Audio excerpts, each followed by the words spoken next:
ආයිබෝවන් වඩක්කම් welcome සුබ දවසක් සියලු දෙනාටම ඉතින්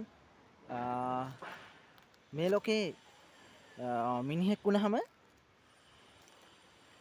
හිත තුළ උඩින්ම තියන්න ඕනි දේ හරි කරුණාව දයාව මෛත්‍රිය හරි ඒ කියන්නේ මිනිහෙක් වුණහම දැනෙන්න ජීවත් වෙන්න නම් ආදරය කරුණාව දයාව අත්‍යවශ්‍ය දෙයක්.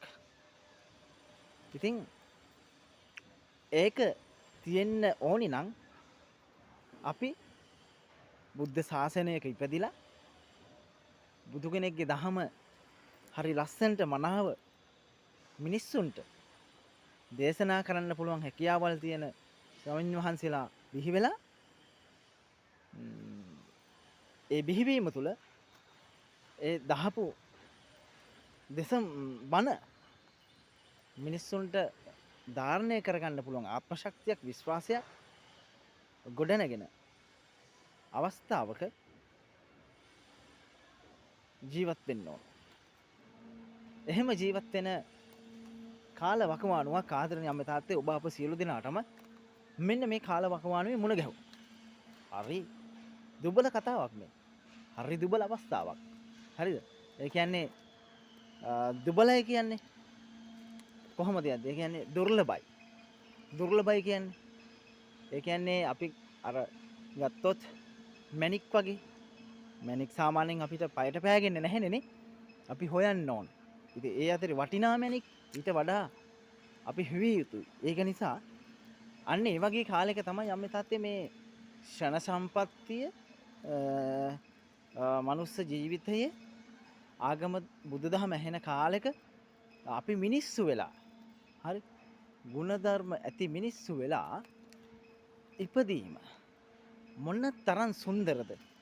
දැන් ඔබට හිතන්න ඕනි කාරණාවක් තියෙනවා. මේ මනුස්ස ජීවිතේ ඔබට හිතන්න ඕනි කාරණාව තමයි අපි ගුණධර්ම දන්නවා. ඒ ගැන හිතන හරි මිනිස්සු වෙලා උපදින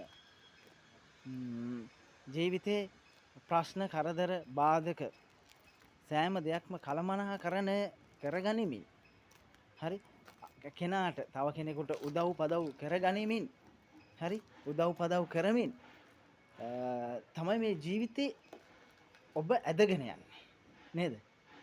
එතකොට කොච්චර ලොකු දෙයක්ද? කොච්චර උසස් දෙයක්ද? ඉතින් ඒක නිසා අර අපි මම ඔබට මතක් කරන්නේ ආදරණීය අම්මේ තාත්තේ අපිට තියෙන මේ වත්කම හරි ධර්මයේ ඇති වත්කම මිලකල නොහැකිය. හරි මොකද සතර අපායෙන් මිදෙන්නට හරි പ്രേත ලෝකින් මිදෙන්නට හරි අපි කරපු කර්මයක් තියෙනම් ගෙවා දමන්නට අපි ආදරණීය අම්මේ තාත්තේ කරුණාව දයාව මෛත්‍රිය කියන කාරණා තුන තුල